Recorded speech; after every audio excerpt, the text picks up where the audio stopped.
beneath a larger mountain in Iran that may or may not be part of the nuclear program. But it's suspicious enough in nature because apparently there are things that they're doing under that mountain that when the IAEA asked what's going on down there, the response from Tehran was, it's none of your business. Okay, if the IAEA suspects that there is nuclear development, Iran is supposed to give them unfettered access, not say it's none of your business. No jury present, and that's yesterday, Iran announced that it will no longer cooperate with the IAEA. But there are a lot of questions. And when you have the president saying that it's been blown to kingdom come, either he's delusional, because I will tell you the latest Israeli assessment is 3 years. They knocked it back 3 years. Now, again, we're still talking about initial assessments, which would be a major victory to knock them back 3 years. Damn, you think she has a bad voice? And you can always monitor what they're doing and take whatever remedial action you think is necessary if they try to rebuild it. Currently, I'm talking about not But whatever imminent threat that may have been no longer exists. So that in itself is a success. And I said, please take this lady off. Presuming the Israeli assessment is accurate, of course, which is subject to change because it's still an initial assessment. So one of two things is occurring here. Either the president is delusional or he's lying. Is there a third option here? I don't know. And does it matter? I'm kind of old-fashioned. I kind of think it does matter that when the president addresses the nation and says that those facilities are obliterated, is that an honest assessment when the next day the chairman of the Joint Chiefs of Staff says, well, that's not an accurate assessment, and then the Defense Intelligence Agency later says that's not an accurate assessment, and then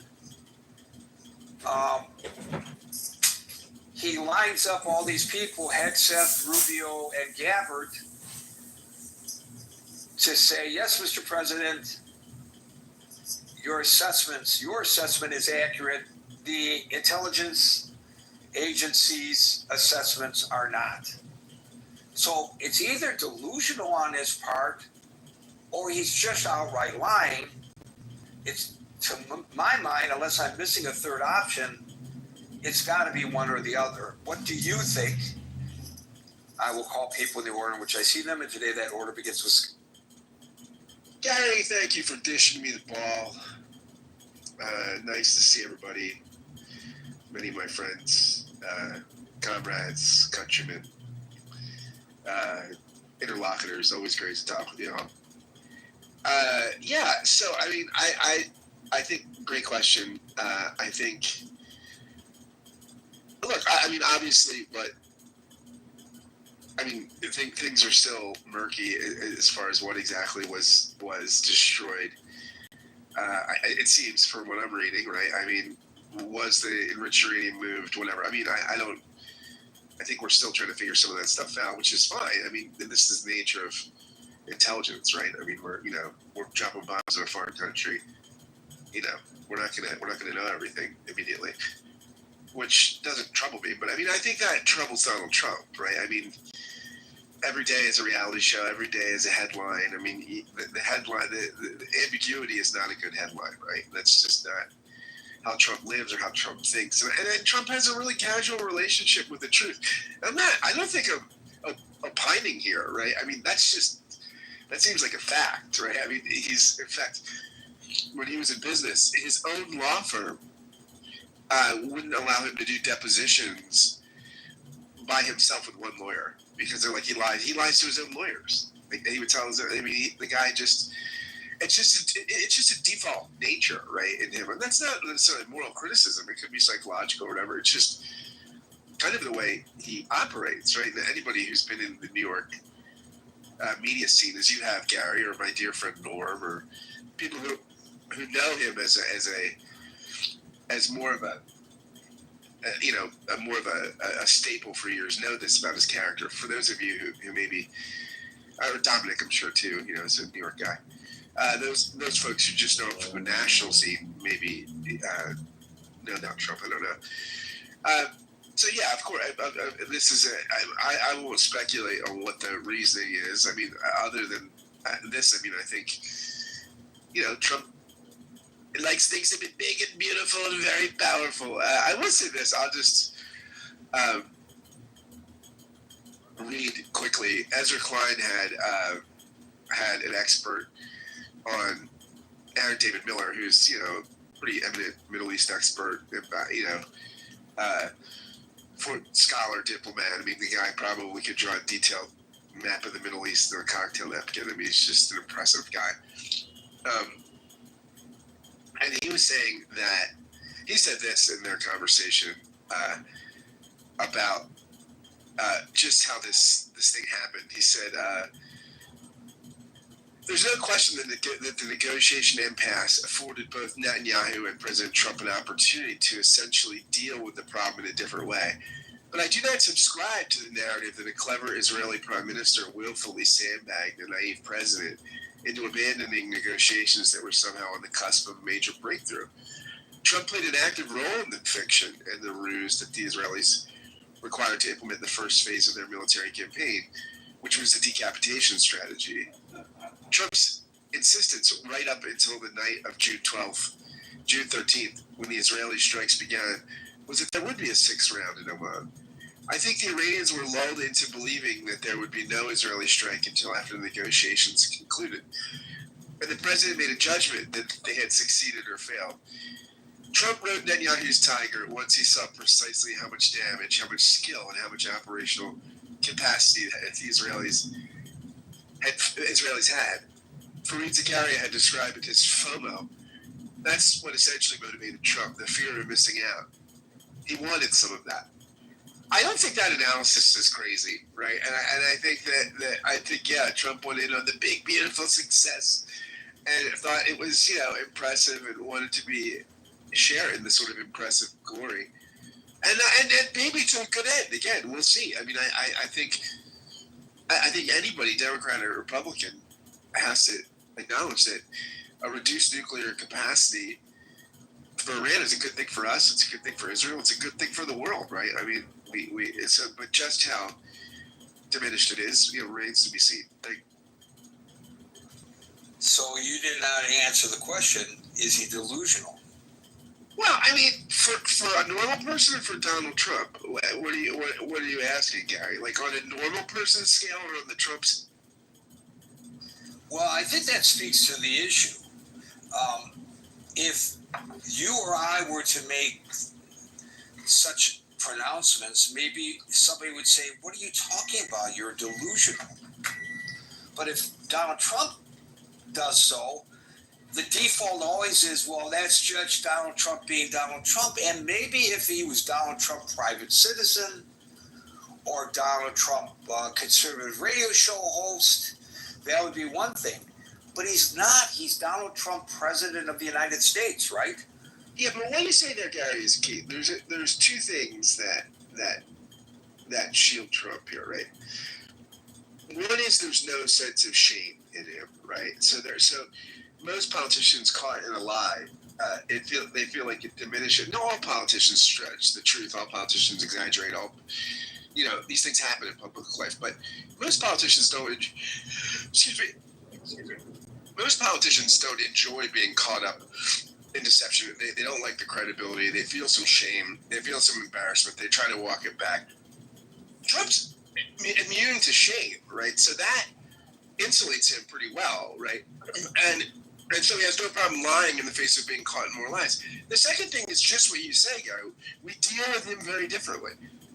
We just there's when you just overwhelm public life with so much prevarication, you just can't handle it, and we're numb to it, right? So we do treat him very differently than any other politician, and that's just the reality of the game. You can say it's a good thing, a bad thing, whatever, but he just gets a pass for in a way that no other president or most politicians just wouldn't get. I mean, so he has the capacity to say delusional things, to utter falsehoods, massive exaggerations, and doesn't pay the penalty that a normal politician. So that's a condemnation of the body politic, the population. Absolutely. Yeah. I mean, this is. I mean, his supporters love it, and we're fatigued, right? I mean, like people in art, and the media. I mean, it's just it's a body politic. It's a complex phenomenon of the body politic, as you say. But I mean, and look, if you were a politician without moral scruples, which I don't think Trump is immoral, I think he's amoral, right? He just doesn't have moral taste. Like people that don't have taste buds can't, or their sense of smell, he just doesn't have morality. It's just so like people that don't have an ear for music. He just doesn't have a sense of morality, I don't think.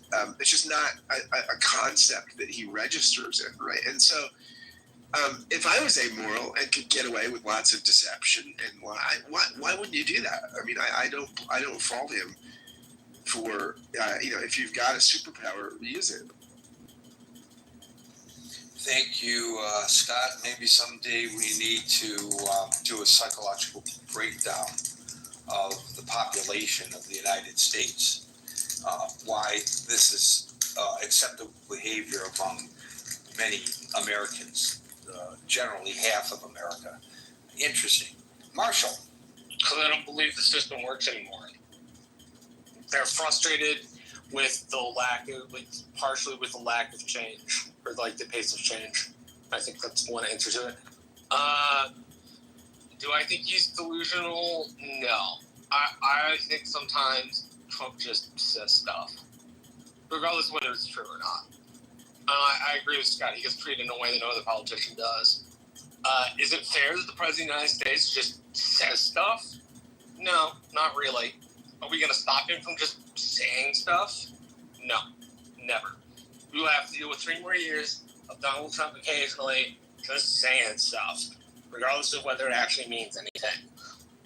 That obviously can have some effects to U.S. credibility, but sometimes the man just opens his mouth, and I don't know of a way to limit that. I don't know of a way to limit that. I wish it were different, Gary, but no, I don't think he's delusional. I think he wants a win, and the intelligence estimate saying we only set them back a few months is not the kind of shiny win he wants. So he's willing to say that they're wrong to keep the idea that it was more devastating alive. Thank you, Marshall. Anson. Okay. First of all, Scott, if he's amoral, he has, like a man with no taste buds, he can't taste anything. He has no sense of right or wrong. I believe, and I'm not a psychiatrist, but I believe that's called a sociopath. So, legitimate question is, did the American people elect a sociopath? Quite possibly. Quite possibly. Yeah, okay, that's a good, hold a room on that, Gary, and let's get all the pop psychiatrists in here and weigh their opinion one way or the other. And it'll, but is Trump, I agree with Marshall. I certainly would not call him delusional. Bombastic, stupid sometimes, just flat out fucking stupid in using his big fat fucking mouth to say things that no president should ever say. Absolutely. But I also agree with Marshall that we're going to have to put up with that shit unless we impeach it. for the next 3.5 years, because he's not going to stop doing it. Now, I sent Gary an email that just about an hour ago. I am so tired of the negativity, and I'm not pointing just at this room, but the negativity of anything that Trump might think, talk about, much less do, is just heaped with negativity. Except if you get beyond that one DIA report, Defense Intelligence Agency, read a series of articles in today's Washington Post. The Secretary General of NATO, and I'm not going to, just, he called him courageous and one other adjective that I've forgotten, but it was a very positive one. And he thanked him for taking the action that he did. Earlier, before the strike, the German Chancellor was thanking Israel for doing the dirty work for Europe. The general tone, I didn't hear anything coming out of NATO or his trip to Europe where they took him on, and they sounded like the American people that just love nothing better than to take him on. I don't like Trump, and I never voted for him, and but he gets some things right. In this case, he ordered a military operation which was brilliantly executed. I think I'm the only one in this room that has made that comment over the last several days. But it was brilliantly executed. And is the war still going on? No. There's a ceasefire. Is the ceasefire going to hold? I don't have any idea, and neither does anybody else in this room. But there's going to be a ton of people that are going to say, the ceasefire won't hold, the ceasefire won't hold. Trump's delusional. He didn't do anything. All he did was set him back for 3 months. Blah, blah, blah, blah, blah, blah. I'm trying to sound like Scott mimicking Trump, which disturbs me from time to time, but I'm not going to take Scott on about that one. I feel like I do a decent Trump answer. I mean, it's not terrible. Well, but you use that accent and tone, you use it just about every day, and I get a little tired of it. But that's not my point. That's not. I mean, think of what most of the country feels like when they listen to an answer. My point is, where am I? I lost it. I had it on my phone, and I can't read it. The director of the CIA has just come out and said the CIA's preliminary analysis is that the strikes set back the uranium enrichment program for years, based on preliminary determinations. Tulsi Gabbard, which you can make fun of her, but she's in the Washington Post and on Fox News saying now that the strike set back the Iranian program for years. Remember, the strike was not to eliminate the nuclear program in its entirety, though Trump, you could take his words that that's what it was. But listen to the vice president. The strike was to eliminate the ability of Iran to enrich uranium. And my assessment, which take it or leave it, and I don't have any expertise in BDA, but I have spent some time at Oak Ridge, Tennessee, walking through the warehouses that had the centrifuges that we used to make enriched uranium for bombs that was then sent to Rocky Flats, where the bombs were made. If you drop if you shake those centrifuges very hard, it's going to take a hell of a long time to put them back together again. And I believe that that's far more likely what happened. Did we hit every cavern that holds a centrifuge anywhere in Iran? I can't say that, but we sure as hell landed bombs right on top of where those centrifuges were located, as far as we know, and I think we had pretty goddamn good intelligence. You look at the photo or pictures that you can, satellite pictures, there's 3 holes close together, separated by 3 more holes at some distance. That to me says those bombs were dropped exactly on where we knew the underground facilities were. And who knows whether they collapsed them completely, but they sure as hell, I agree with Radcliffe's assessment preliminarily. I think that the program has been set back. The ability to enrich uranium has been set back for years. Okay? Did you also notice that Trump was asked by a reporter, if they try to start them back up again, will you go back and bomb them again? Did you read what his answer was? Sure. Okay, is that delusional? Does that scare the shit out of everybody?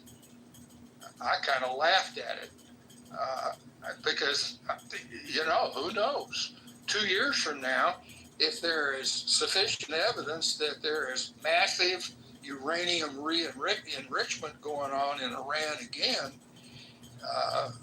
will Israel go back in and the United States? But that's years in advance.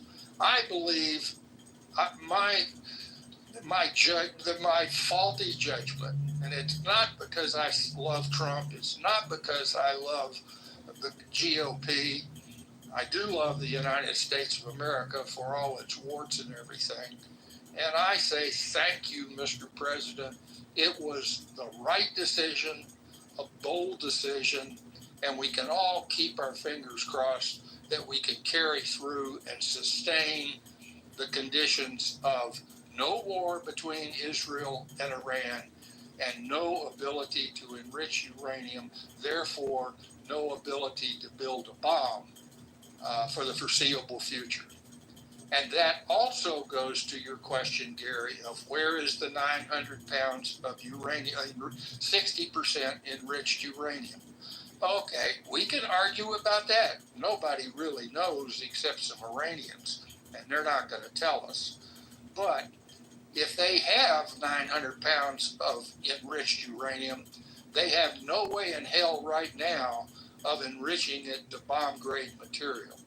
And that is a victory as well. So thank you to the airmen that conducted the strike and also the submariners. I would point out that as far as I know, in the history of the United States military, this is the first time that the B-2 strategic bomber system that's been around for about 35 years and the Triton strategic missile system have been used in a massive, coordinated, conventional strike. And if you think that's not hard to pull off, then I have to give you a classified briefing as to how hard to do that. But there's a skipper. There is some skipper, a commander or a captain in the United States Navy, along with his lieutenant commander weapons officer, and probably a few chief petty officers, that are going to have some medals pinned on their chests by some 4-star admiral for a job well done. And I say to those bomber, and also in the Post, Trump spoke with some of the airmen that flew those missions. And at least the Post says they said they were really pissed off because some people in the country are claiming they didn't do their jobs. How do you think those men and their wives, men and women, there could have been a female pilot on one of those B-52s, I don't know. But how do you think those men and women feel when somebody says, no, you didn't do your job. You missed the target. You didn't do it. You only did send back 3 months. You guys wasted your time. Go do something more important. Bullshit. I'm tired of the negative. So it's not a question. It's not a question of negativity, and there was no presupposition that this should not have been done, nor is there any presupposition that they didn't do their job. The question has nothing to do with that. The question has to do with whether the president's assessment, which he announced to the nation and to the world, is accurate, and if it's not accurate, is he lying or is he delusional? That's the question. And so I understand that you may feel, maybe because of your military service, that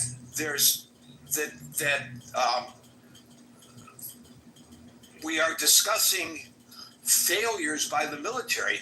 Nobody is discussing failures by the military. That has never been suggested on this stage. Even the few who have come to the stage in the past several days, who have opposed the action by the United States, none of them have said, well, they went out there and they missed the target and they failed or anything like that. That hasn't been uttered by anybody. And so I think that that's not a deliberate misdirection, but a misdirection from where we are. That's absolutely not the discussion at hand. The discussion at hand is the president's pronouncement, assessment to the world. I want to know, everybody wants to know, can they reconstitute? How badly were they set back? How long will it be before they potentially rebuild and start all over again? That's not a failure by the military. They were given the mission and they completed the mission, and I happen to believe it was a good mission. And I also believe that if in the minds of the military, both the United States and Israel, more needs to be done, that they should have been given the opportunity to do more. But that's just me. It is what it is, as they say. But nobody has questioned the military action and criticized it, not once on this stage, Hanson. Well, I would then ask you and Scott, is it within the realm of possibility that one or both of you can say right now, thank you, Mr. President, for ending the war, for getting the ceasefire, and thank you for doing your best to eliminate the nuclear threat from Iran? Well, Can anybody say that? I'll say thank you, Mr. President. I appreciate it. He's not asking you to say it. 25 separate aircraft across 2/3 of the globe. I'll tell you, he's most impressive to me is they did it all without talking to each other, all in the middle of the night, all getting gas together. 125 separate aircraft. Imagine how hard that is. Nobody. I know exactly how hard it was, but that's beside the point. Anson, I'll say thank you, Mr. Trump. Thank you. Thank you. That's all I'm trying to get the point across. Okay, thank you, Hanson. You can be appreciative and thank the president for what he did, and also question whether the information he is giving us post-operation is accurate or not. They're not mutually exclusive avenues to pursue, and they're not married to one another in the manner in which I think you're trying to suggest. Infinite. Hey, Gary, everybody, how's it going? Like I said, I'm happy to say thank you, Mr. Trump, for bombing Iran. I lived in Lebanon for 10 years. I played professional basketball there. My family's from Lebanon, and I've been to Iran a couple times for basketball. And, so just to say, I have a little bit of experience and history and friends in Iran for basketball and in the region. And I was there in 2006 when Israel bombed Lebanon, and it was very uncomfortable, not being in any way supportive of Hezbollah, but also really being uncomfortable being so close to bombs. And they blew up a radar installation, within viewing distance in one of the ports in Lebanon from where I lived. And it was the loudest thing I've ever heard in my life. It was crazy. But I think good topic in the sense, and Gary, I really appreciate you. Your room's just been a while. Your professionalism and your consistency, and the topic is great from kind of like, I think, getting attention and getting obviously so many people are interested in discussing, listening to it. But on the other hand, I kind of feel like it's noise, to be honest. I mean, Trump did something that has been talked about for forever. By all accounts, it was extremely impressive and hard to pull off. It pulled off well. And, getting caught up in did he exaggerate? Is he delusional? Are his words, this or that? I think misses the point. Trump, in this case and in many cases, has kind of shown to be a no nonsense, no bullshit kind of guy.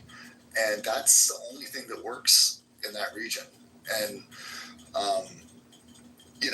I think that the focus should be on, and that CIA report's interesting. I think the focus should be on, like, he did something that very few people would have done, that was very hard to do, and many people and groups might not have been able to pull it off.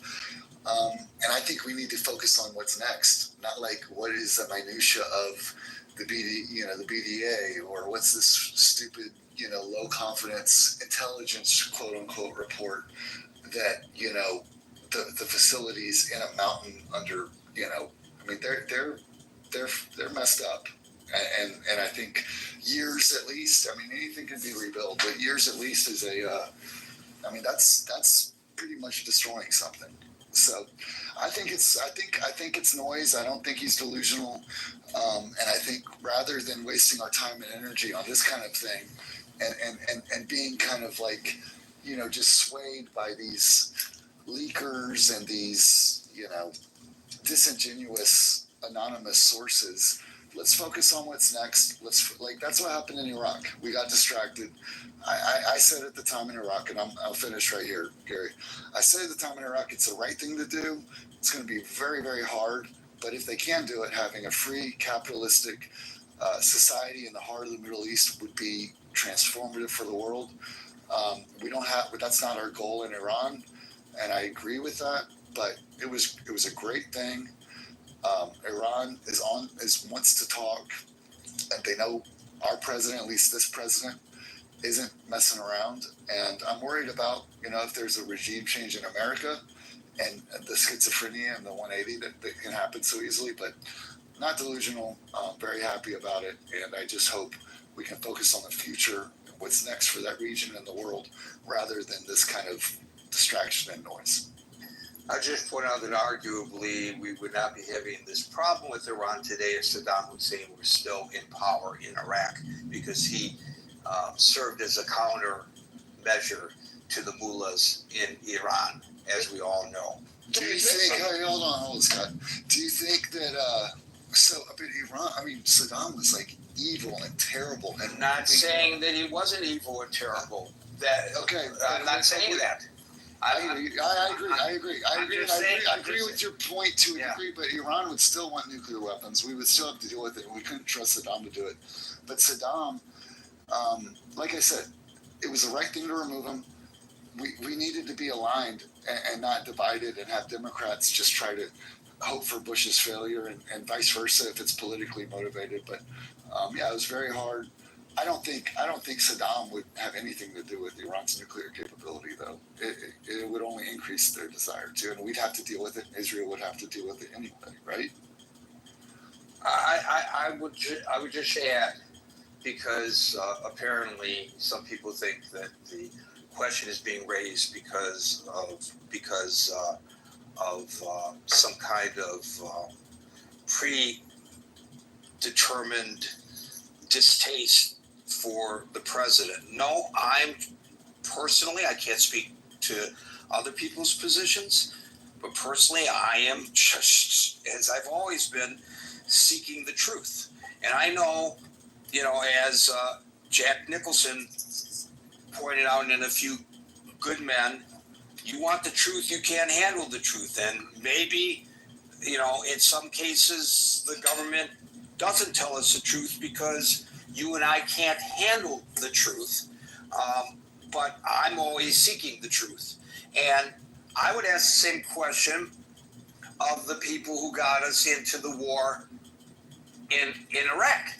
Since you brought it up, it has nothing to do with Trump specifically, except it does given the current circumstances. But I would ask, if we were having this discussion here on Clubhouse, if it existed back then, whether they were delusional or were they lying? Because there were no weapons of mass destruction, and we all know that. Yeah. And Iraq had nothing to do with the 9/11 attacks. So were they lying or were they delusional? I don't know. So I would ask the same question then if I had the forum to do so as I'm asking now. It's not that I say, oh, here's a chance to get Trump. All I want to do is get Trump. I can't give Trump credit for anything. That's not the point. The point is, they lie. I had a conversation with my son today, and he says, I can't even listen to anybody in government anymore. I just can't listen to it any longer because I'm tired of them lying to us. Because I asked him the question today, Daniel, here's our discussion today.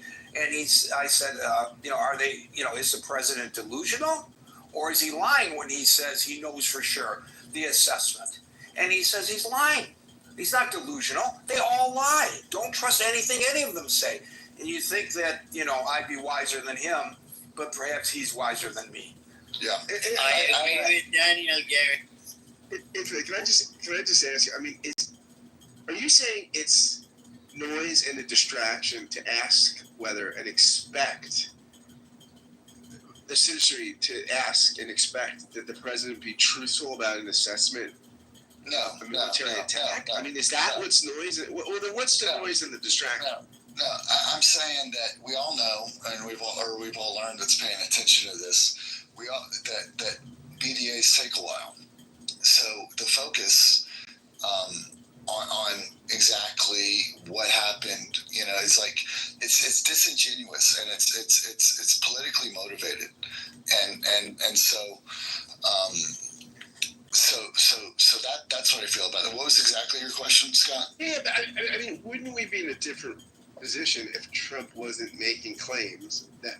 The position we're in, that's irrelevant right now. Let's wait. Right now, it's irrelevant. It would be irrelevant if Trump said we're waiting for further. Yeah, we'll give further assessment. Like if Trump was honest, it would be. This is what I'm talking about. This is what's a distraction. Like, let's wait. Yes, I think Trump's dishonesty is just a distraction. It's delusion. Yes, you're right. It's distraction. You're right. No, we can. I couldn't agree. Scott. Yeah, we can argue about semantics now and later. There will always be semantics. Sorry, what did totally destroyed mean? Did it mean 3 years? Did it mean forever? Nothing's forever, so nothing can be totally destroyed. So he's full of shit. Like, it's all semantics that we want to argue about. And certain, I think you, me, Gary, and most of the people here are good faith. But I think we get kind of caught up and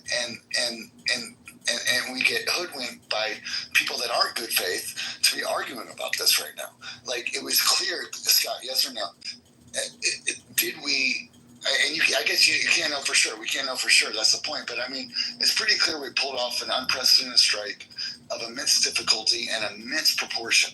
Now, what that proportion ended up being, actually, we'll see. But it was massive. And if Trump had said that, we wouldn't be having this conversation. Okay, but the president of the United States, on public record, didn't say that. It did say something that Gary, who's a pretty reasonable news guy, I think, is wondering whether or not it's fair to call him delusional, right? So now it's a public question. It's that we're not having this discussion because we're obsessive. We're having this conversation because Trump said something that forces the conversation. Where if he just had been responsible, we wouldn't be having the conversation. Okay, but his critics are not responsible. So he's not playing. He's playing in a pigsty. So he's got to use tactics that are appropriate for the environment. And I'm going to take my own advice right here, and I'm not going to keep going around in circles about something that's irrelevant and distracting. I will just end with saying I have friends that played for the Iranian national team. They're good basketball team. They're good guys. There's good people. And I wish the focus would be on how can we make their lives better now that we have clearly addressed this nuclear situation. Iran clearly understands how serious Trump is. Let's move to making the world a better place, making Iran as free and peaceful as we possibly can. And if they rebuild, if they fuck up again, I hope, if the president isn't Trump, that I have confidence would, bomb them again and do whatever it takes to make sure they know we're serious. I hope if someone else is in charge, they'll have that courage, regardless of character. And I have plenty of, things about Trump. I can't believe he's our president. But, who else? I mean, it's hard to be president, and and it's unfortunate that any president of ours in the foreseeable future is going to have a flawed character. But he did the right thing here. He's done the right thing a lot more, the hard thing and the right thing a lot more. It's kind of like than most people give him credit for, and almost any president that I remember has. It's kind of like, last thing I'm going to say, I'm going to listen after this. I have 3 young kids. When you're talking to a kid, they have to understand there's a consequence. And if you're wishy-washy on the consequence, you're asking for a disaster and a menace to society. And that's what has created Iran. We have not. They've been getting a pass for decades. Exactly. They've been getting a pass for decades. And I personally, this may come as a shock to Anson, I guess, and maybe to you if you think that the question is being raised for partisan political reasons, which in my case not from you, Gary, but I know. Okay, but in my case would not be possible because I'm an anti-partisan. So a friend of mine who I came out with professionally on the streets of Detroit with, he is a patrolman. He is a young reporter, and then me growing into being an entity as a reporter on the streets of Detroit, and he eventually becoming chief of police, Dr. Ike McKinnon. He always liked to say, we are equal opportunity lock 'em uppers. He didn't care the color of the skin of the person. If you were a criminal, the only color that mattered was blue, the uniform, and he was going to go after them. And he was highly respected. And I consider myself that my philosophy is similar to his. I'm an equal opportunity beater-upper. I don't care whether the person is Republican. I don't care if the person is Democrat. If they're wrong, they're wrong. And I'm going to beat them up. And I'm going to ask questions.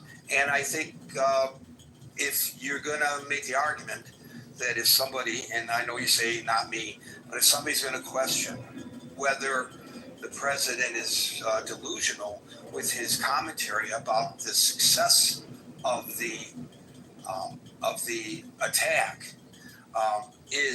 by asking it, that's for partisan political reasons, is what you suggested. Yeah.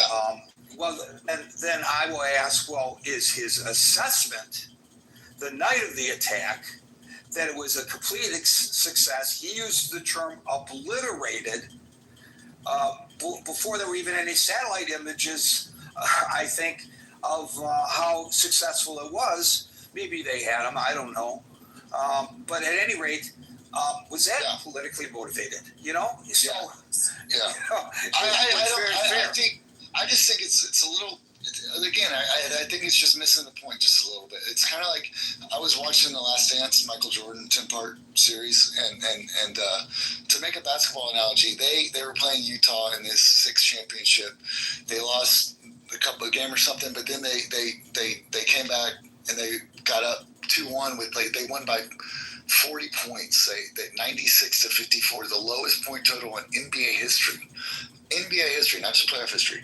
And it's kind of like if Phil Jackson said, oh, we've totally demolished them.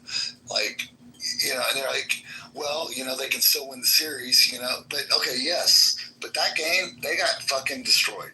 And they ended up coming back. They won the next game, and then the Bulls won in game 6. So, but it's kind of like Trump, we fucking demolished them. We won by 40. We blew them the fuck out. They didn't even get a shot off. They didn't even take a plane. A plane didn't even land. Like, what happens in game 2? And we'll see. But we beat the fuck out of them. We demolished them. We totally, quote unquote, destroyed them in that sense. And then now we're back to semantics. But the question is fair. I just think it's kind of missing the point a little bit.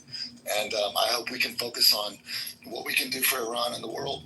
Unfortunately, it's going to take patience. And it's going to take focus. And what these kinds of conversations and questions do, I think it's good for someone like you to moderate them, Gary, because you are fair and you are an equal opportunity beater-upper.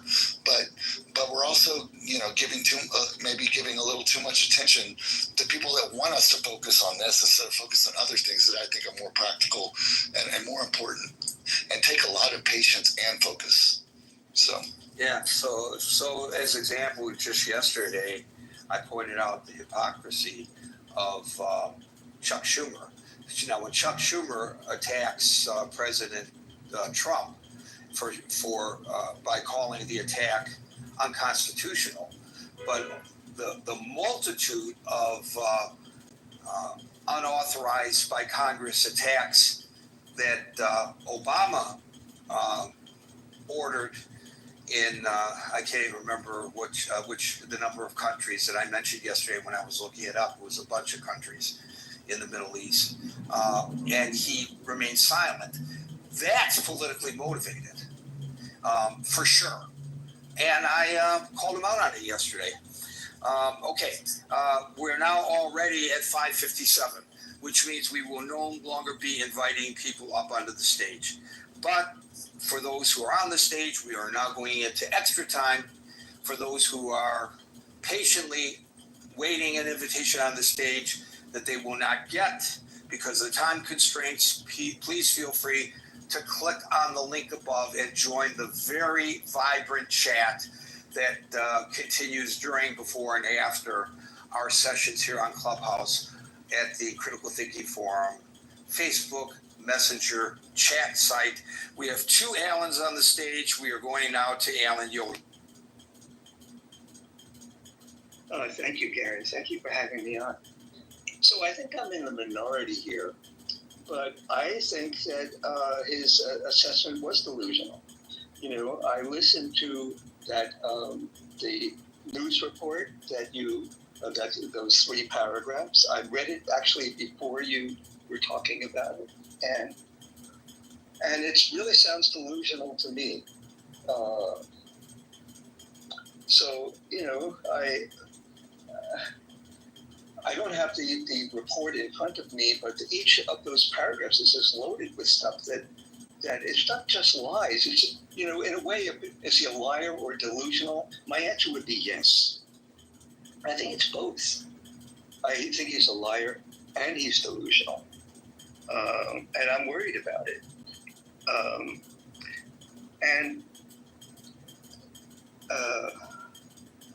One second here. I'm having trouble. Oh, okay. So, just so that you have some idea. Also, Anson basically was, he was early on when I first got on, he was asking me if I was this guy who was been in a room with, who was a Trump hater, and I told him I wasn't in that kind of room, but I actually despise Trump. But at the same token, if he would reverse himself on something that is really dear to me, let's say DEI, I would praise him to the sky. You know, so it's not as if that my problem with Trump is like anything that he says I'm against. I listen very carefully. He's the president. He's my president. And I listen very carefully to what he says. And if he should say something that's very dear to my heart and that makes me proud to be an American, and it's not something that he's saying just to pat himself on the back, then, you know, I would praise him. I have no problem with that whatsoever.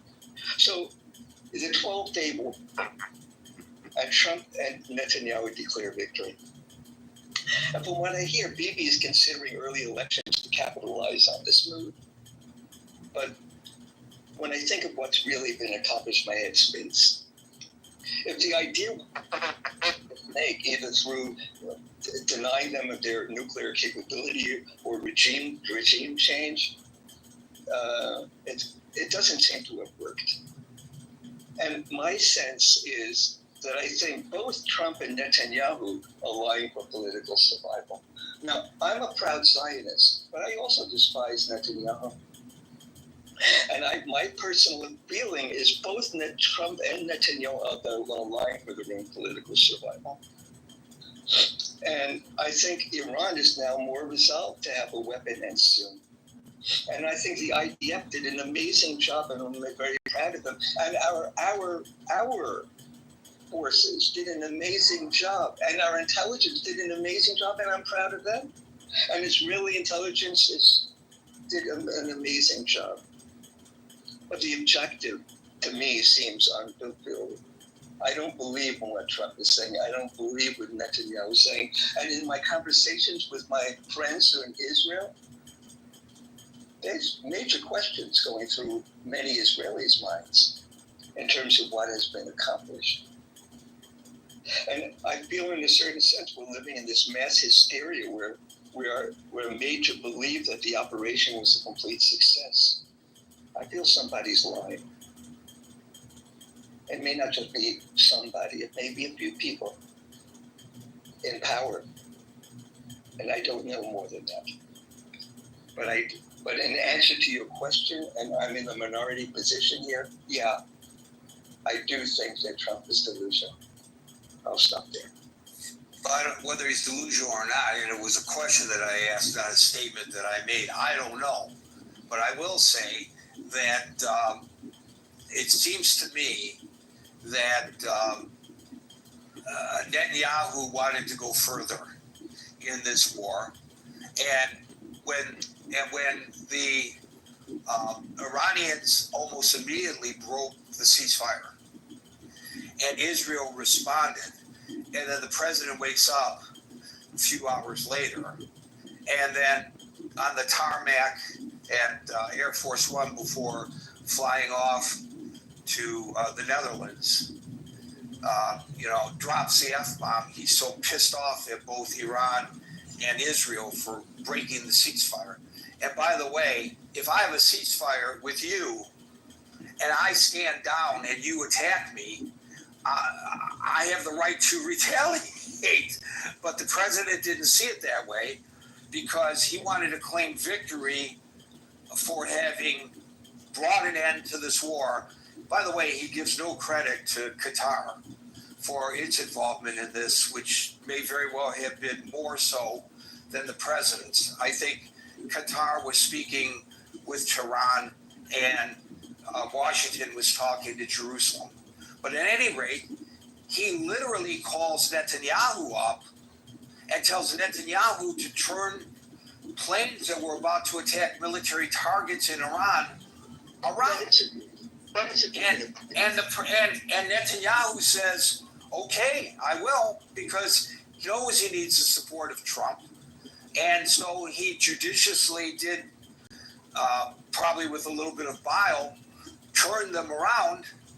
And then, instead of being critical, which I understand why he was not, he claimed we accomplished all of our goals. I don't think they did accomplish all of their goals, but fine. That's where we're at today, and I think that leads to the frustration, Alan, that you just. All that accounting is so Trump's mind. You know, we don't really know through the fog of war what really happened there. We don't know, right? And the thing is, by recounting all this, is doing an injustice in a certain way. Even though I have a high respect for you, Gary, but in a certain sense, the more we repeat as if that it really happened just because Trump said it, is dangerous. At least well, there's that. So I should qualify this by saying all of what I just said is a recitation of Trump's expression of the events. Trump said that he called Bibi and told him to turn the planes around, and Trump said that the planes did a little wave to the people of Tehran with their wings and came back without dropping any bombs, which could just be hyperbole on his part, that part of it. And I'm not being overly critical of him if that's not exactly accurate. But I haven't heard anybody in the Israeli government suggest that it's not true that they stood down at President Trump's insistence. And I don't think that's far, the exact details of that. Okay, maybe we don't know them, and maybe the president isn't being as forthcoming as we would like with the exact details, but I think that's basically what happened. I think it's been documented that planes were on the way and that they turned around. I believe that's been documented. So it's not just, me reciting what the president said. I think there's documentation for that. Thank you, Alan. We'll go to Les. One quick thing, if I may. So one thing that's been on my mind is like, what do the Israelis make of all this? Not only us. And there's a wonderful podcast called For Heaven's Sake that's available on a lot of podcast mediums. And it's hosted by Yossi Klein Halevi, who's a great journalist in Israel, and Donnell Hartman. And these are two very, very thoughtful Israelis who are trying to make sense of what's happening in Israel. And it's an idea, it's an opportunity to really get a sense of what do Israelis make of all this, which is us who are interested in getting a balanced view of this.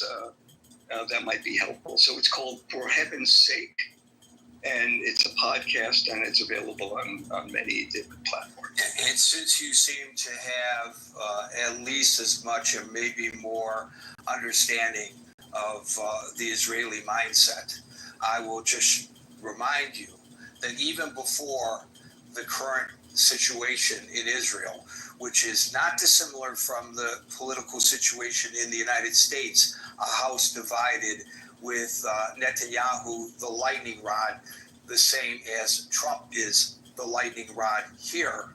Even before that, for decades, there was a saying, you ask two Israelis their opinion and you will get three. Les. So if you're, first of all, I think Trump's audience for what he's saying, he's not just talking to Les and trying to inform Les what's going on. Whatever he says goes into the public and goes abroad. And, so I don't expect him to, give out the secret of what we think is really going on or whatever. And I really am, and this is just such mouse nuts compared to if we had elected a Democrat, God knows I voted for one, but if we had elected a Democrat, we would be facing a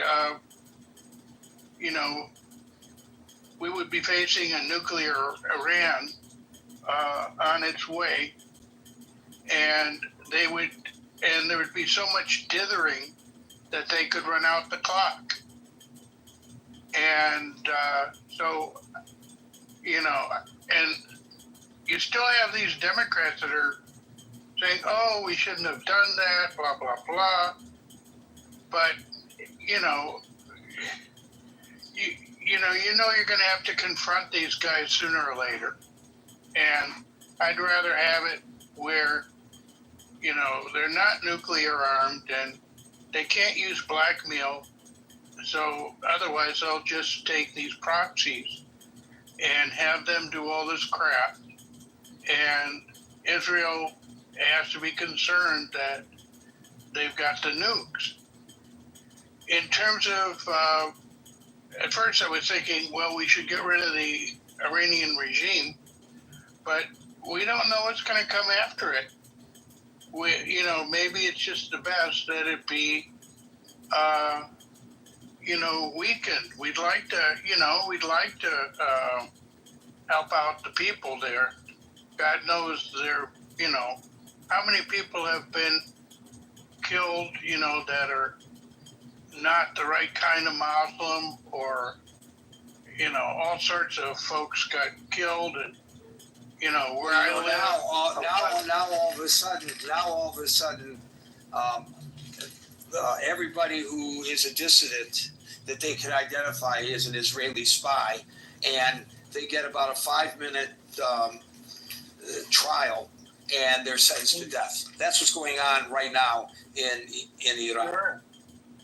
And of course, there were over the years there have been a ton of people that have been killed.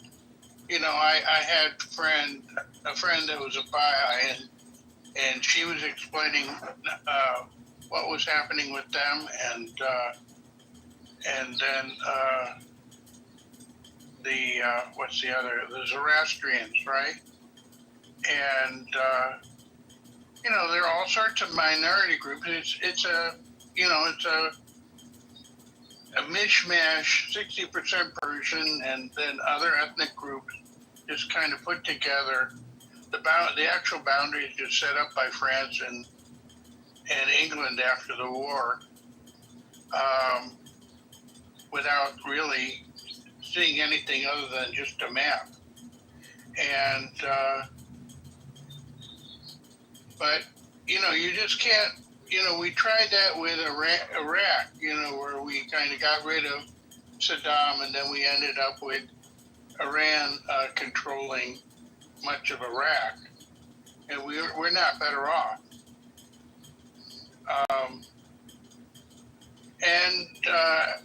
Just to get back, and I'm repeating myself here, President Trump's audience for what he's saying is not just less, but for these kind of statements, they're for the world's consumption. And if Iran can make people believe that they have the weapons of mass destruction, or we have to worry about that, then they can hold us over a barrel. And that's what Mr. Saddam was doing too, right? He misled people to think that he had these horrible chemical weapons or whatever, because he was like the old old lion that had lost his teeth, and he was afraid that he would now be vulnerable. Thank you.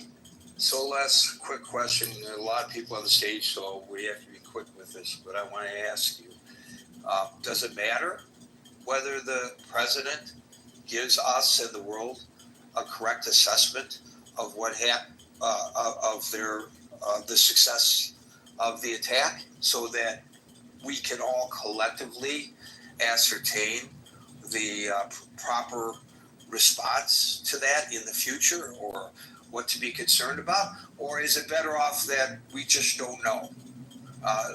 Again, you can't handle the truth kind of thing. Well, I gotta say, I would like to know, because I'd like to be able to evaluate what happened, but and to know, like, if a future another strike is required, that it was required or whatever. By the way, my feeling about this bombing was, I read this on the back of a shampoo bottle, kind of bomb and then repeat, you just kind of do it until either your hair is clean or the desert's clean of the ability to make bombs like that. Thank I you. didn't answer the question. Thank you, Les. No, but I think you're thinking about it, so that's a good thing. All right, we'll go to. Hey, Gary. If you will grant me 15 seconds of latitude. Yesterday, when you were going back and forth with Dominic made the statement that, the CIA had said something about Trump being a Russian asset. And I don't think that's actually true. And Dominic's down on stage, and maybe he can correct me later. What the CIA did conclude was that Russia did try to interfere with the election. But I can't find anything anywhere that said the CIA accused Donald Trump of being a Russian asset or anything like that. Now, on the briefings, right? So, what do we know? We know from the previous administration, and even Politico did a report back in March, right? Donald Trump does not read the president's daily briefing. In fact, it's reported that Tulsi Gabbard wanted to change the format of the president's daily briefing because he likes things delivered to him in a certain way, right? She even, they joke that she even said, hey, maybe we should do the president's daily briefing as some type of Fox News report, because people in this administration, I think Pompeo said it, I think McMaster said it, I don't remember the other guy, but they said he does not like to read. So the question becomes, when he made the statement, the options to your question are, is he lying? Is he delusional?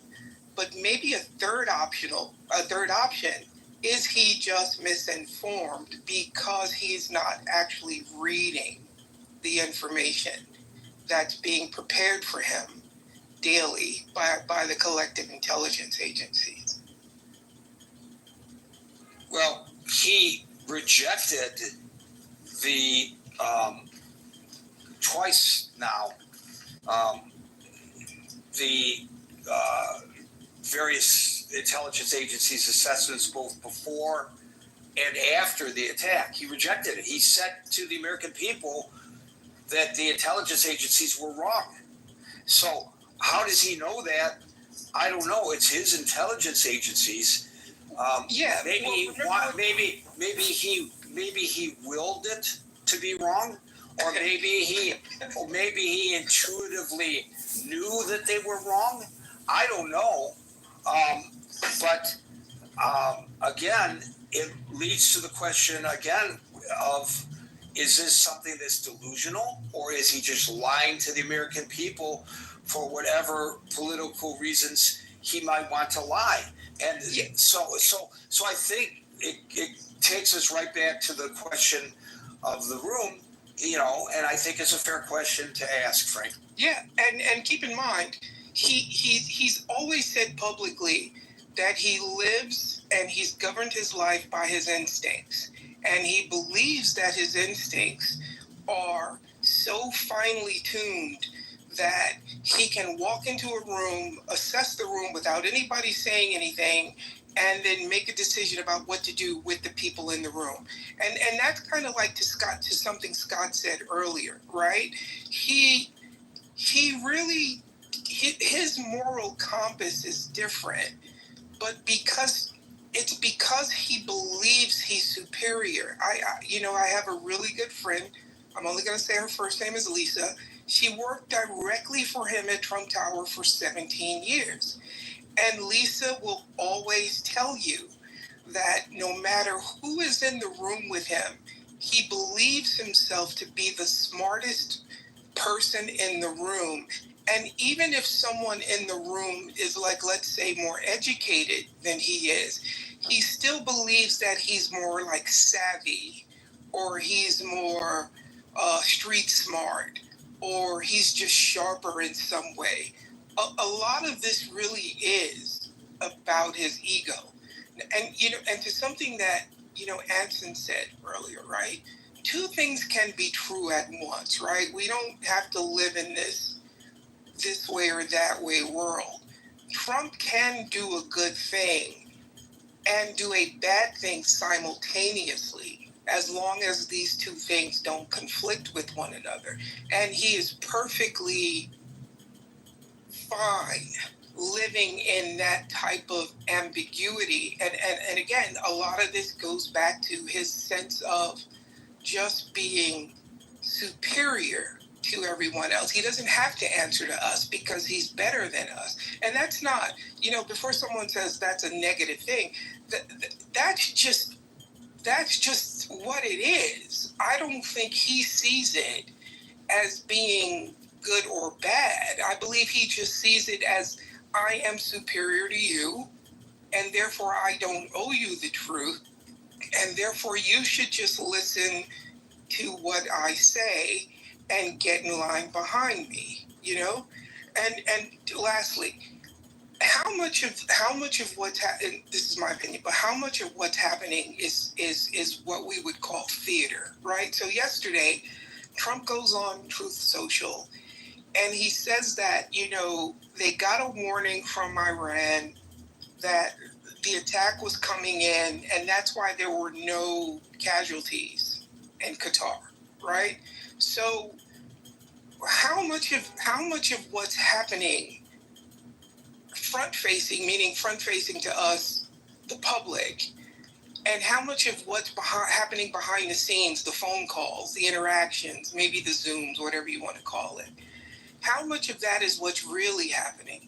And how much of what we see is technically political theater? I don't believe that at any point Iran wanted conflict with America.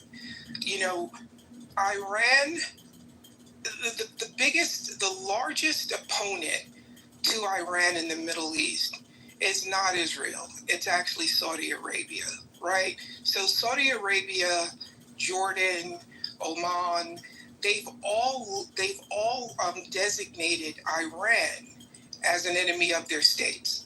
But what are the carve-outs that they've given Iran? Like agriculture. They still, Iran is the farmer's market of that part of the world. And we have to be able to kind of say what is being said to us and what might actually be happening behind the scenes. The idea about the enriched uranium, right? So those are the buzzwords. But Iran has had a nuclear program for quite some time. Now it's, they're enriching to like 60%, which could possibly be weapons grade. But the idea that Iran does not have nuclear capabilities in some way it's false. They do a lot. I think they use 20% enriched uranium in their medical studies. Iran actually uses nuclear power for electricity, all of these things, but the way the message is being taught is that we don't want Iran to have nuclear power in any capacity. I don't And think that's accurate. I think it's been clearly delineated, even by the Israelis, that the peaceful use of nuclear energy ought not to be impeded. They did not attack those facilities at all during their raids purposely. But what's the buzzwords about enriched uranium about that? Weapons grade. It's always weapons grade. It's always weapons grade. Yes.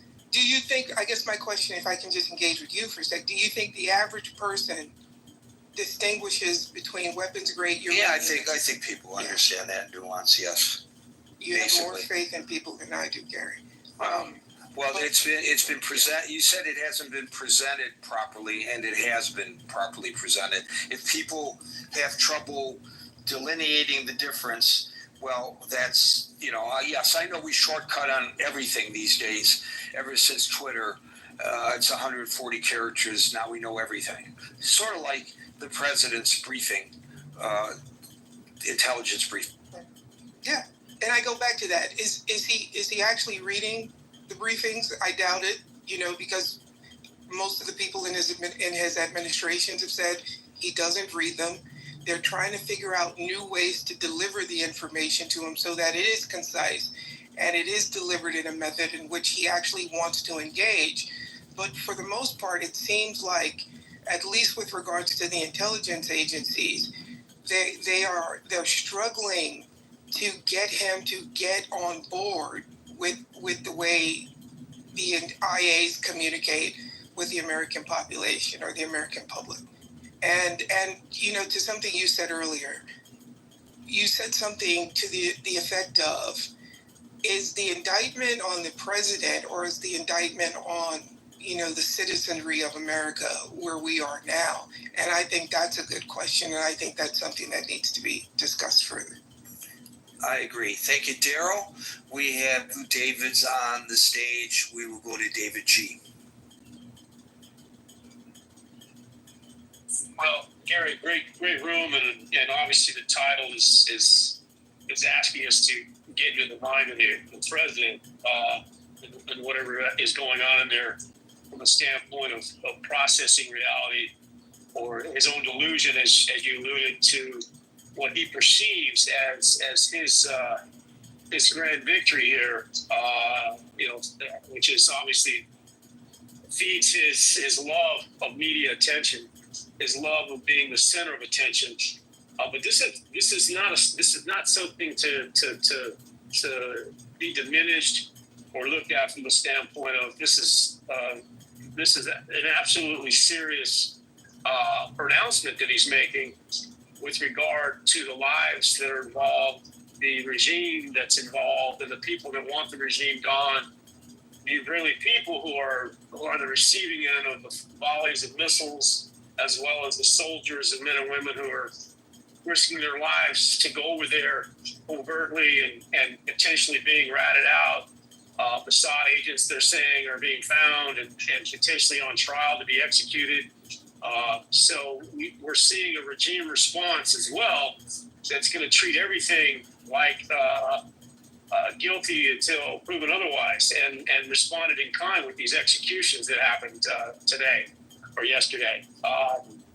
But there's a lot of what's interesting is that while the optics for the president are important, and obviously the leak that came out from his intelligence apparatus, while embarrassing, I think it was essential because he's not listening to the experts, Gary. He's not listening to the intelligence, and he doesn't want to message the intelligence in a way that makes it look like we have a lot more work. Well, he doesn't want to rely on the intelligence if it disagrees with his preconceptions. He will embrace it when it's aligned with his view of things. He does, Gary. I sent you something back channel from the BBC. You might want to take a look at it. It's the only news source I found that's reporting this so far, but the chief thing, it's from June 24, 2025. Where's the author? It doesn't have the author's name, so it must be a wire report from the BBC. CIA says intelligence indicates Iran nuclear program severely damaged, which tends to contradict some of the early battle damage assessments. which is that it was not as serious as first thought. Granted, that conflicts with what the chairman of the Joint Chiefs said at his. But that was early on. That was early on. Yeah. And we get more information every day. Yes. Well, he noted early PDAs. He noted that damage assessments would change over time. So, Well, so I'll send the way so you have it. with the technical, the stuff that needs to be done to determine the level of the damage is very difficult. I was they're talking about they need seismic detectors to be able to analyze the depth and magnitude of the underground explosions, very similar to the way we understand earthquakes. They're talking about sniffers to look for radiation, which international inspectors say they have not seen. And then there's these sophisticated sensors, these LiDAR sensors that detect that light detection, which which can provide 3D maps using laser pulses from aircraft or drones to look inside the mountains. So absent this very technical feedback, I don't know how we can arrive at these pronouncements, Gary, and to make everybody feel better that we put these sophisticated bombers in the air and drop with this precision. It's also argued, Gary, that Iranian got in front of this potential threat by being on the front end of innovating very hard concrete. Popular Mechanics had a great article that I posted in other room today that spoke to how strong this new cement is with regard to beating back the bombs. And the fact that they haven't seen any subsidence showing that there's been an implosion inward says that there's a lot of structural damage that's still intact, or a lot of structural infrastructure that hasn't been affected. So, I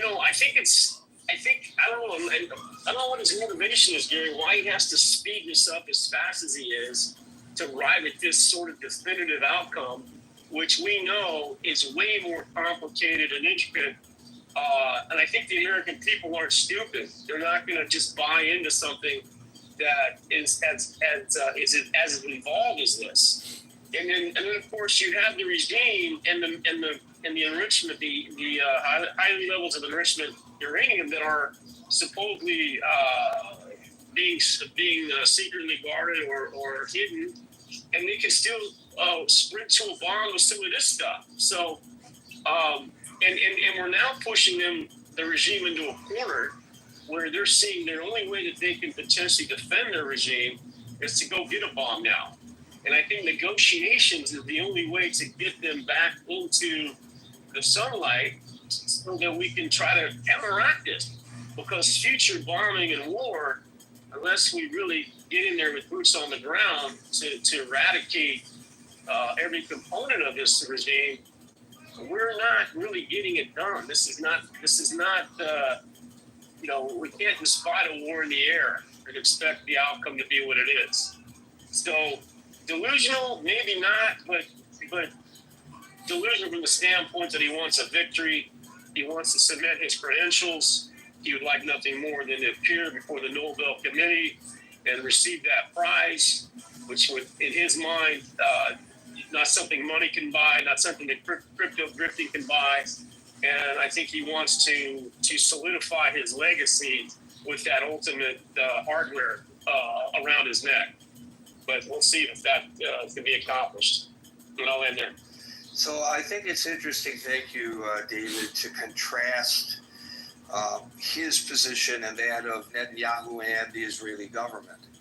The Israeli government is saying, Netanyahu in particular, but in general, but Netanyahu in particular, that they have achieved their goals. This is a great victory for Israel. I do not believe that Netanyahu has said that the nuclear program in Iran has been obliterated and blown to kingdom come, which might not be terminology that he'd feel comfortable using. But at any rate, the point is, he is recognizing or claiming or maintaining, depending on one's perspective of it, that this was great. And it could have been done without the help of the Americans. And congratulations to President Trump for having the fortitude to do what he did by sending the bunker bombs and the Tomahawk missiles into those facilities. And at the very least, according to the latest assessment from the Israeli intelligence, they've been pushed back 3 years, which I would consider, if I felt that an attack might be imminent, that they're that close to developing nuclear weapons, I would consider that a victory in terms of the battle, you know? But you don't hear him resorting to the hyperbole that this is the greatest thing and this compares to Hiroshima and Nagasaki and ending wars, and that Iran will never now have nuclear weapons. He said that today, although he said, I don't think they will do it. He didn't say that they won't. He says, I don't think, which is a qualifier. I will give him credit for the qualifier. So that's the difference between President Obama, President Trump, and Prime Minister Netanyahu's response to all of this. We go from David to Dave, and this is Dave Litz. Thank you very much. So, I mean, somebody say that maybe the American general public cannot take the too complex information. Middle East is very complex. I think most Western nations do not have the complexity of knowledge and deepness of history and religion to understand what is going on. And I disagree a lot with many statements made with the prior speaker. I think I start with Anson, which I think I agree in many sense because he's an expert, and as an expert for other area, when I recognize expert, I totally respect for the deepness of analysis. Just want to point out that I repeat yesterday what I say. I repeat what Anson has spoken. There are two clusters of attack on the nuclear side, right? 3 hole. When you see 3 hole, each hole 2 bomb, right? That means you have double guarantee, right? Each 2 bomb per each hole is sufficient to go down to 90 meter. But I have put in extra effort. I have found 3D schematic of that site, and there is a thick layer, very thick layer, enough to prevent nuclear weapon. That means if you drop a nuclear weapon, it's likely it will hold, right? And therefore, I think the expert understand this, the military expert understand this. So they punch to the 90 meter, and then they put another hole, punch to another 90 meter, and then they put another hole, punch to the 90 meter. And all these 3 explode below all the thickness that is enough to prevent damage by nuclear weapon on top of it, right? So therefore, based on that kind of extra precaution, I would say that it's likely that whatever below is totally damaged, yeah? Just based on that. That means the extra effort, not just 1 hole with 2 bombs, it's 3 holes close to each other. It's not like far away. They are very close. They are like maybe like 50 meters next to each other. That's how precise is it, right? And they understand how the mechanic, the explosion, whatever, but it's double guarantee to make sure whatever below 90 meters is totally destroyed, right? And then it's not just 1 side, but 2 sides, and anybody have the schematic of the place, know exactly where to pinpoint the 2 cluster of 3 holes, right? So I'm quite confident that what downstairs is really destroyed, and if that 2 cluster are deciding how to get into downstairs, that means now you have no chance to get downstairs. So this is This is my assumption, but I hope this is the case. And the other thing I want to get to is like, look, there are people come here and try to listen from Middle East, come here to listen. How shallow, how stupid some of the remarks here, and they will say, "Oh, this guy is a good candidate to be recruited as a useful idiot to weaken United States society." So this is not just any forum. This is a forum where not only you get to hear very intelligent things, but you also get to hear people who are easily misinformed and decided to choose certain direction with no critical thinking, no basis, and they are primed for recruitment or for useful idiot. This is war. This is how enemy look at United States. For people still think that what is enemy number one of Iran is Saudi and all these things, they are totally disillusioned. Because today, in the parliament in Iran, they're still chanting death to America, death to America, right?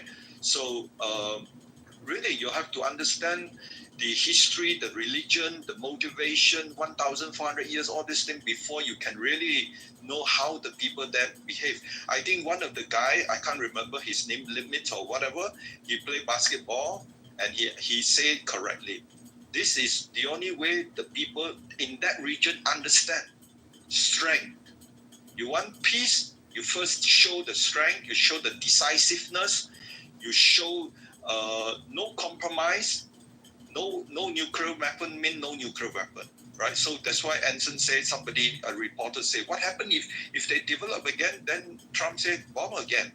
That kind of decisiveness is exactly will lead to peace. And if you wishy-washy, right, talk like crazy and impeach Trump president or whatever, and you try to push for further weakness in the American society, then the enemy of US will still think about, we still have another chance to anger, to weaken United States further. That's why what go on here is very important. You must emphasize critical thinking so that we have a chance to help others who still not sure to find the truth. This is a platform we must push for truth or we not have the peace, even we have all the military might. Thank you very much, Gary. Thank you, Dave. Howard. Hey, Gary, how are you? I am Peachy Kino. Good. I know we're short on time, so I'm going to be really brief, and I'm sorry that Hanson's not here because I did have some feedback from my perspective on, I felt somewhat of a myopic and kind of antiquated Cold War 1970s worldview. You know, it is possible that uranium can also be used for dirty bombs and suitcase-sized bombs. It's not like that they're all only going to build big missiles with a delivery system. So I just wanted to point that out. But I am happy to announce actually a Critical Thinking Forum exclusive. We've sourced a limited edition 2,500 MAGA-like red hats from China. They're much cheaper than sourcing them in West Virginia, Steve, for only $20.25 plus shipping and handling. And the hat says, mission accomplished. So I'll post my eBay link in the chat messenger, Gary, and thanks for listening. I'll land my Skylab there.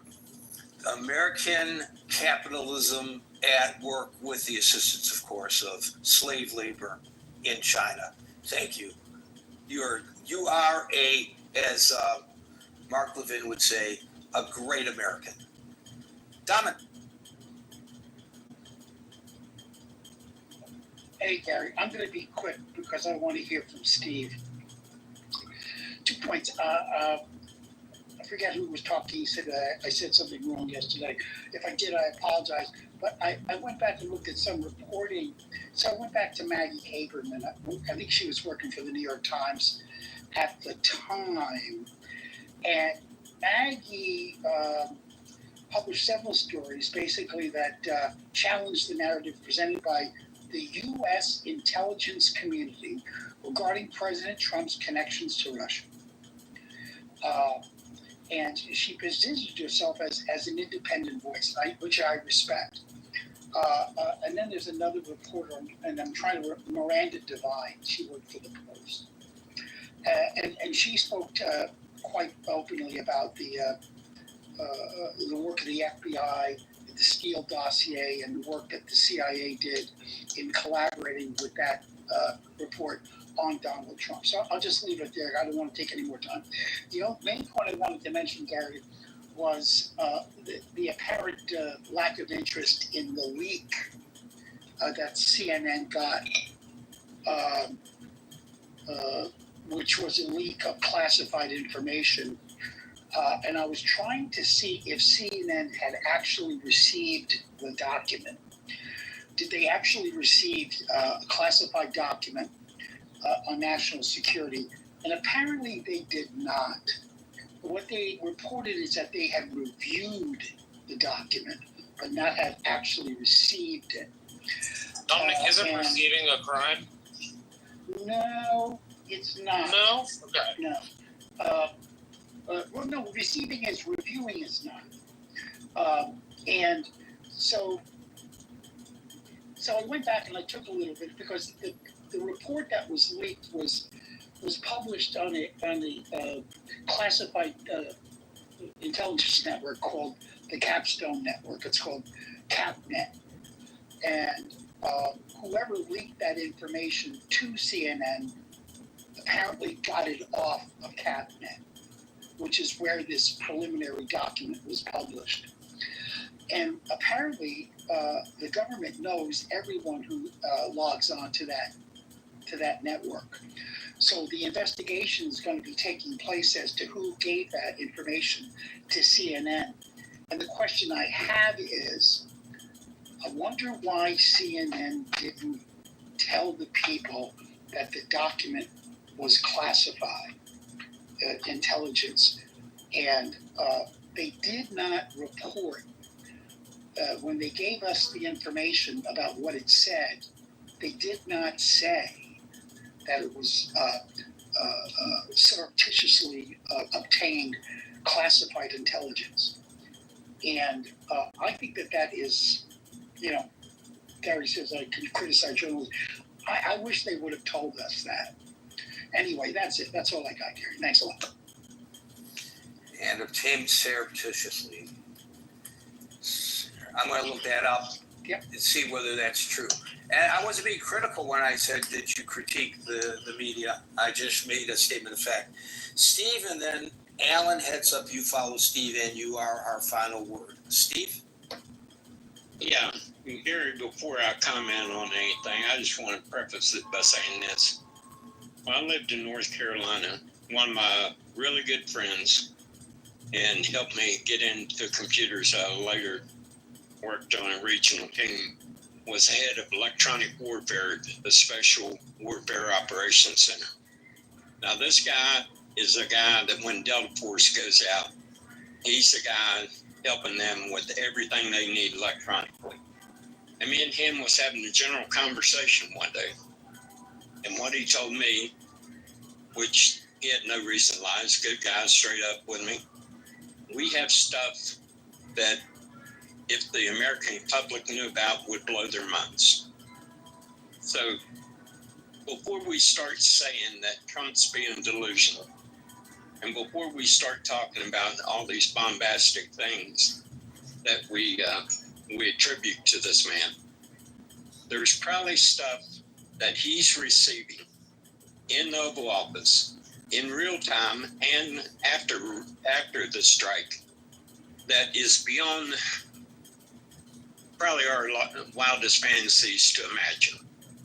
So before you paint this guy as being out of touch, delusional, you got to ask yourself this: do I know the capabilities of the people that's giving him information? Do I know their complete capabilities?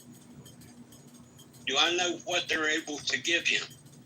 And before you start saying that, stuff like he doesn't read his intelligence report, this was one specific event that he's locked in on with his generals, with his intelligence people.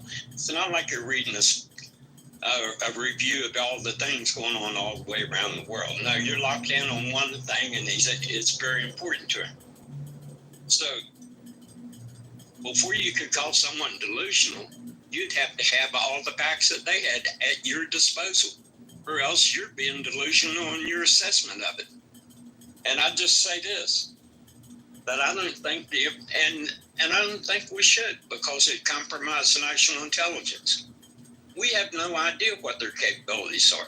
We have no idea in real time, or maybe within a few hours, what the capability of the military and intelligence agency is to assess it.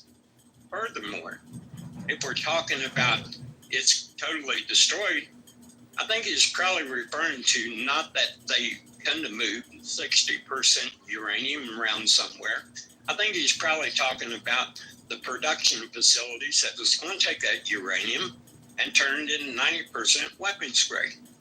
So, but this is so atypical of this thing with Trump. You know, Trump does some bombastic things, but he done one thing right here, and we're trying to uncover every rock. We're trying to uncover every leaf to find some way to assassinate this guy's character. We had a problem in the Middle East. We got people saying death to America. We got a regime that's working on ICBMs that could hit the United States. We got a country that's trying to destroy another nation with any mechanism possible. And we finally had a president that said, instead of dancing with the guys and sending them money and trying to placate them, said, look, guys, you're going to do this, or else we're going to take you out. And that's what he did.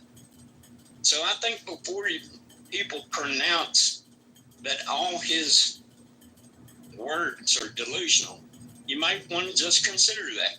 Do I, as someone that's trying to evaluate someone else's speech, have all the access to all the facts that he has? And if I don't, then maybe I'm being delusional in my assessment, because I'm coming to a conclusion without the facts. And I'll leave it. Thank you, Steve. I'm happy to put Dominic's mind at ease. This is how CNN described it. They cited anonymous sources, and they said that those anonymous sources told them the assessment was classified and that it came from the DNI and the DIA. So they did acknowledge that it was classified information.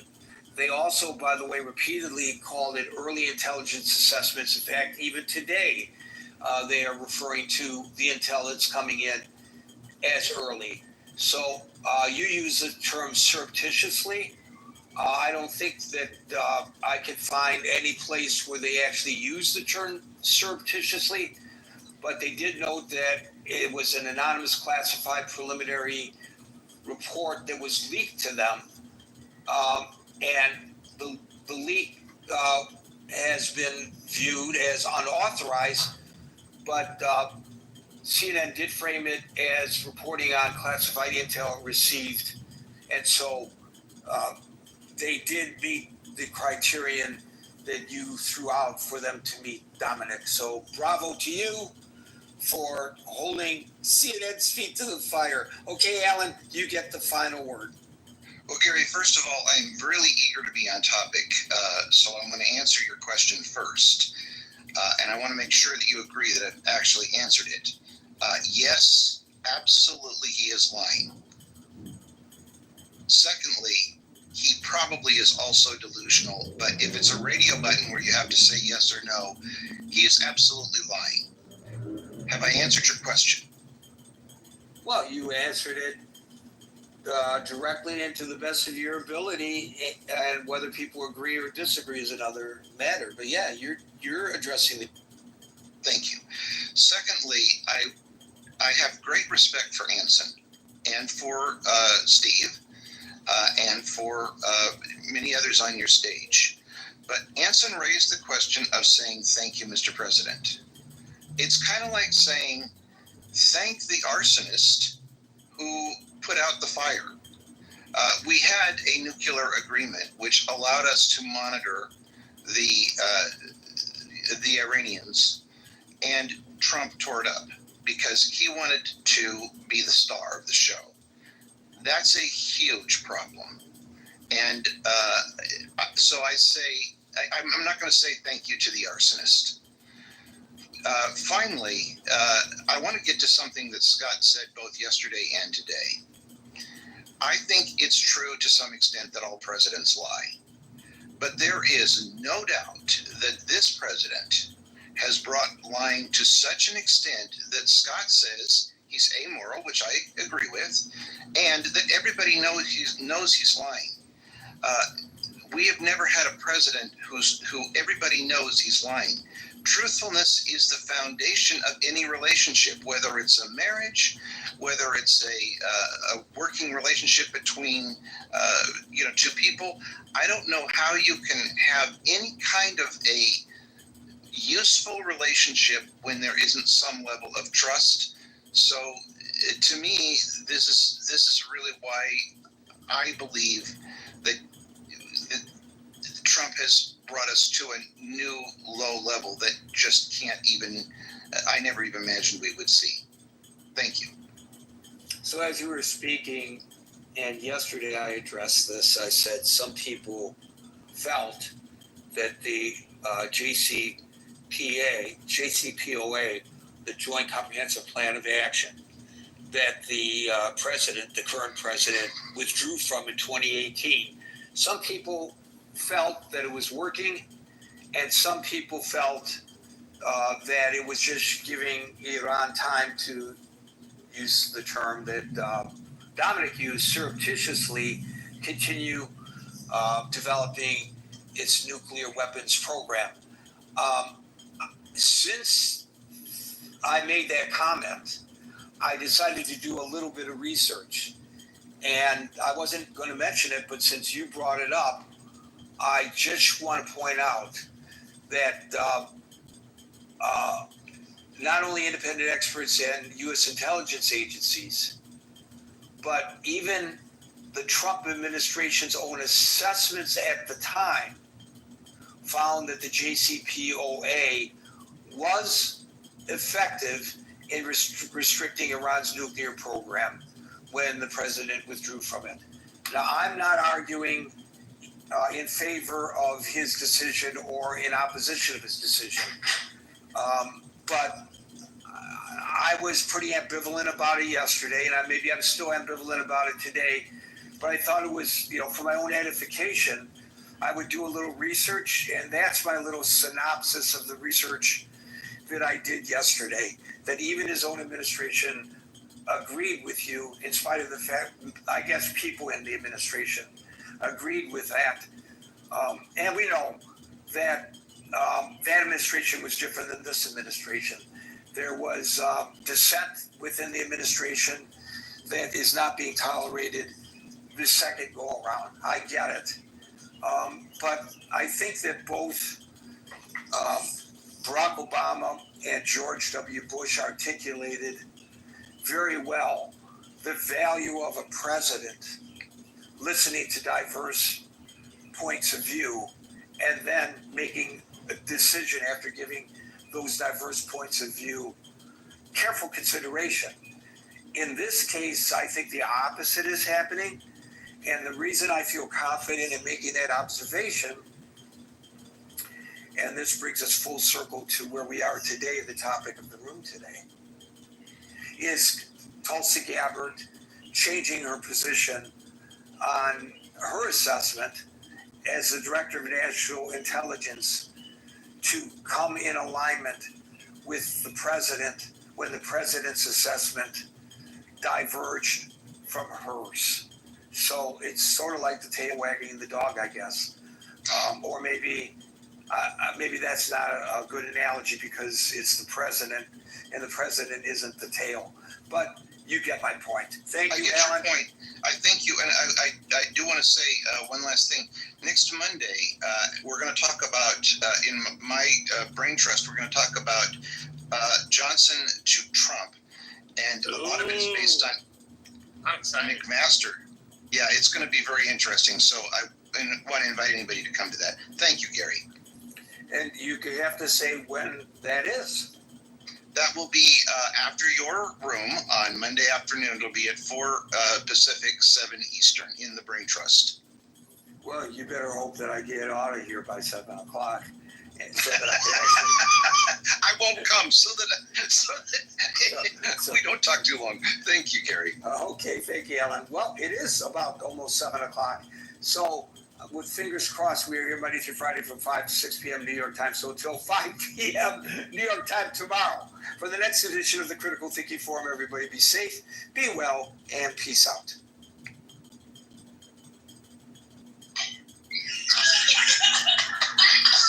Oh God, is she gonna stay here watching someone? Let's go in bed. Do it wrong.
Impressions, right? No, you're not. Impressions? You're not doing that. In your 4 or 5 years. Wait, this guy doesn't even know what he's talking about. You're doing 10,000 impressions.